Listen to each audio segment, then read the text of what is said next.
What Germer never knew was that back on that cold, blustery Christmas Eve, as he was laying the urn to rest, someone had been carefully observing the entire burial proceedings from the comfort of a black Cadillac limousine parked directly across the street.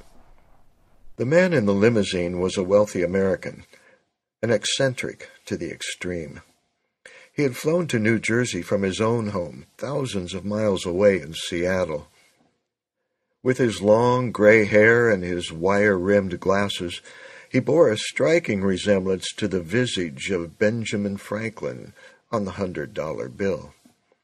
The man was possessed by two things: an addiction to drugs, with a special affinity for mescaline, and a long-time interest in the occult. He fancied himself, in fact, as a true initiate of the dark arts. A self-professed 33rd degree Freemason well into his 60s, he went by the name of Sir Michael J. Morehouse. Now, whether the title of Sir had been officially bestowed upon him by the Queen of England, or whether, as some surmised, it was an adornment bestowed upon him by the virtue of his own imagination, was not clear. Whether or not he was a Freemason of any degree whatsoever was also not clear. What was clear to anyone who knew him was that he was totally and unblushingly obsessed with Aleister Crowley, and had been for many years. He had in fact spent several years of his life tracking and stalking the beast from New York to Paris, from Italy to England. Wherever the beast did roam, Sir Michael J. Morehouse tracked him down. Once, in Paris, he even managed to have a few words with his idol.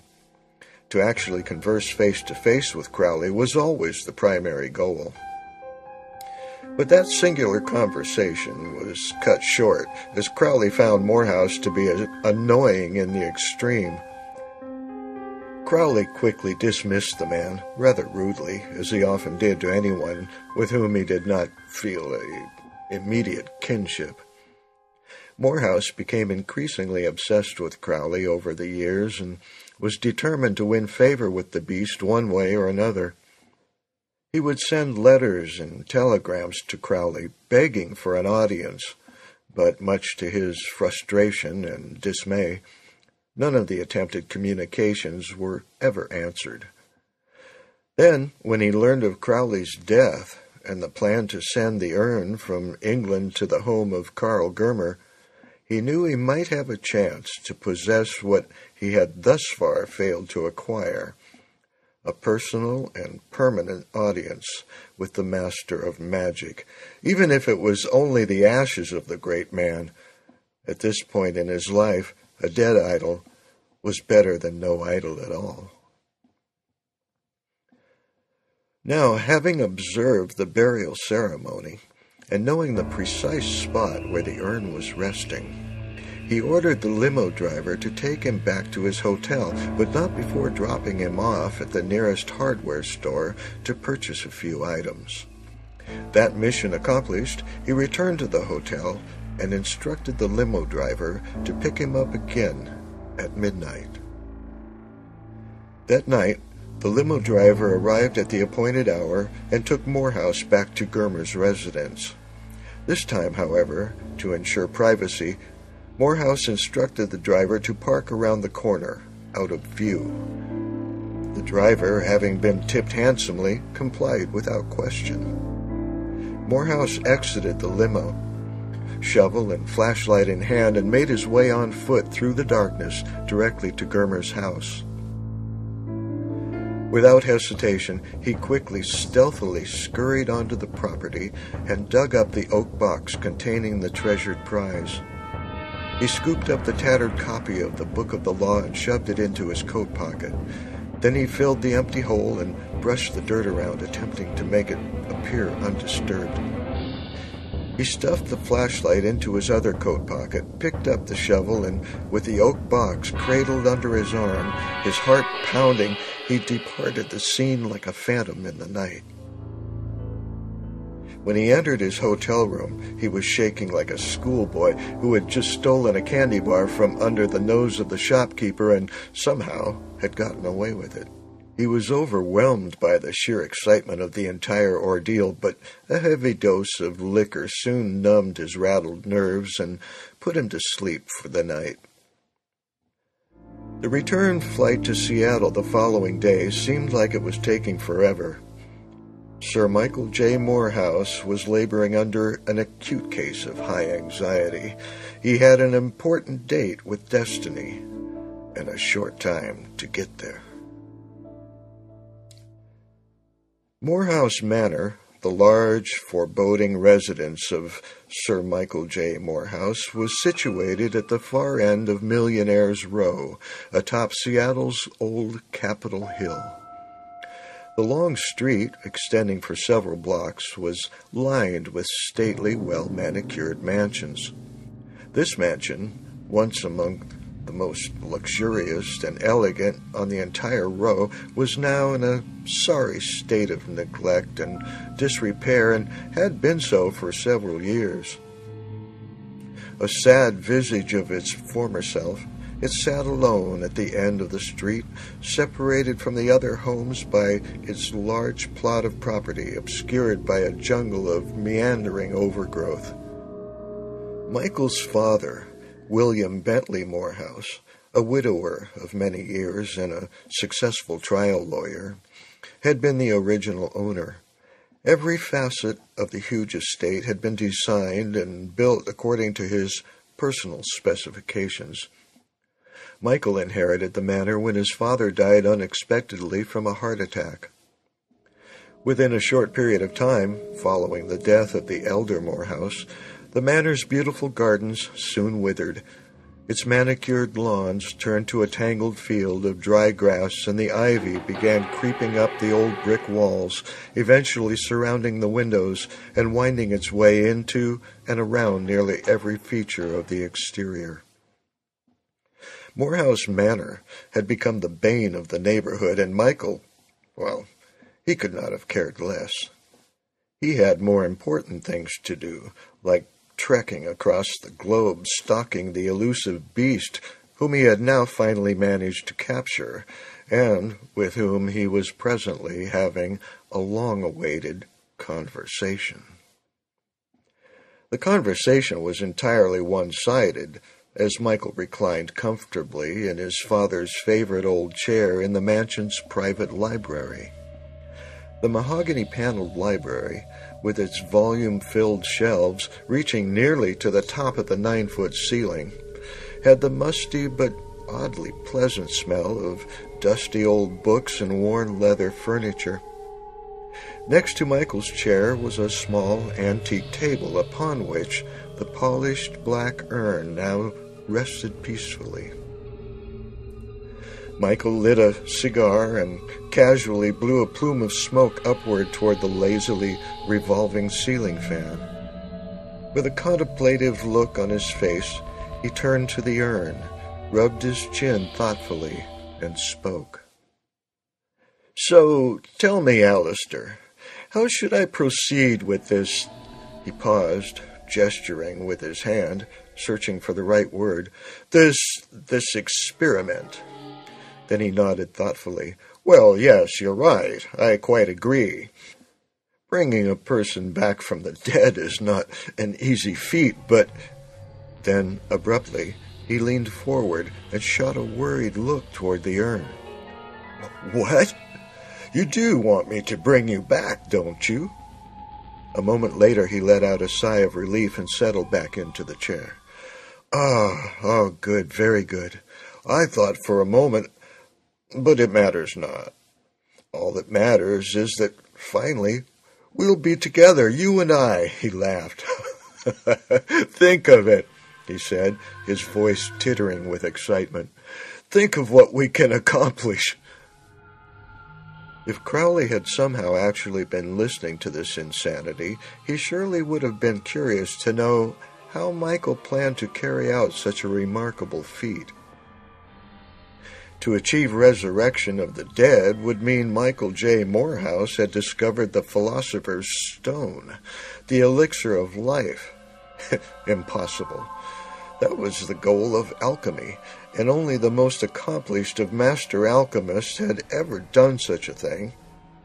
Many had tried. Only a few, over thousands of years, had succeeded, that is, if one were prone to believe such claims. In any case, Michael Morehouse was no master alchemist.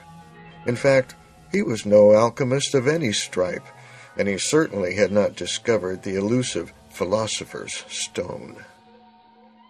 The only possible answer was that the man was utterly deluded. Nevertheless, deluded or not, he did have a plan. The plan had been given to him from a most unusual and unanticipated source. The evening before his flight from Seattle to New Jersey to steal the urn, he had intoxicated himself with a fine and highly potent variety of mescaline. The effects were swift to come and pleasurable as always. He was lost in an ecstasy of swirling colors and geometric patterns, ever shifting, changing, blending, in a dance of surreal beauty. But the dance was unexpectedly interrupted by the vision of an entity, vaguely human in form, which introduced itself simply as the messenger. The message, it turned out, was both exciting in a perverse sort of way and yet profoundly frightening in its implications. The messenger informed Michael that the Antichrist was desperately eager to enter the world in physical form. To do so, however, would require nothing less than the virtual resurrection of Mr. Aleister Crowley. In life, the messenger said, Aleister Crowley had referred to himself as the Beast. Now, with your help, he can truly become the beast he once only fancied himself to be. Normally, this would require the presence of the body to be reanimated, but since the body has been reduced to ashes, the process must be slightly altered.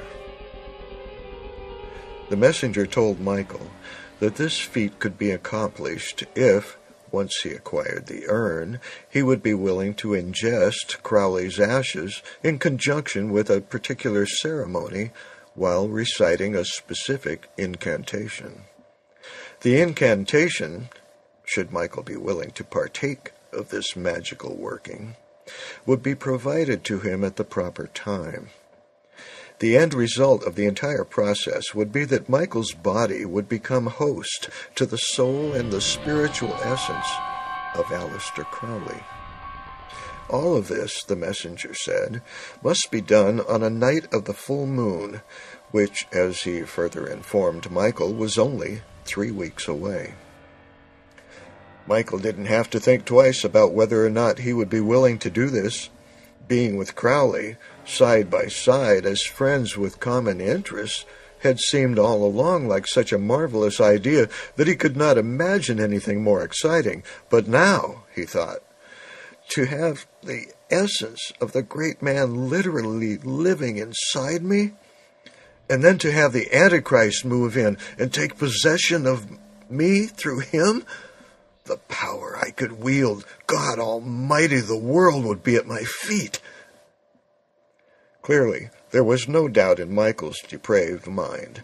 This is what he wanted to do.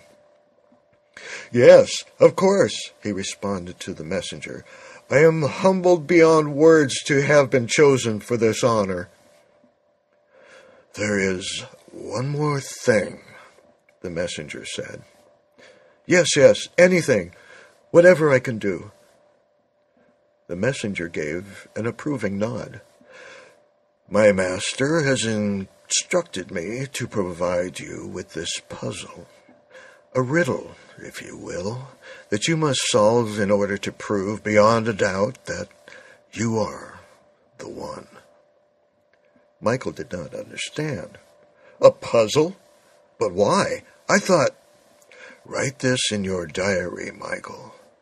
Your success or failure to correctly solve the riddle will determine the fate of your participation in this unprecedented task. Michael understood he had no option, and he desperately wanted to be found worthy. He put his pen to the page of his diary and wrote the words of the riddle as they were dictated to him. My number is no secret. The secret is in reverse. It is encoded in chapter and in verse. Let he who has wisdom discover the sacred key. Only then can he become the embodiment of me. The messenger then faded away into a swirling kaleidoscope of colors, leaving Michael staring at the mysterious words. Baffled and confused, he nevertheless had the momentary clarity of mind to realize he'd better record the entire episode, everything the messenger had told him, into his diary, lest he forget a single detail. The black leather diary was a veritable record of Michael's obsessive pursuit of the beast, every thought he'd had about the great man, every emotion he'd experienced upon the several times he'd actually come close enough to touch the cuff of his sleeve, and the one momentous occasion, brief though it was, when he and Crowley had actually exchanged words in face-to-face conversation, but nothing in those pages could compare with this. Nothing. 2.5 weeks passed following Michael's return home to Seattle after stealing the urn from Germer. The arrival of the full moon was just a few nights away, and Michael still had not been able to solve the riddle.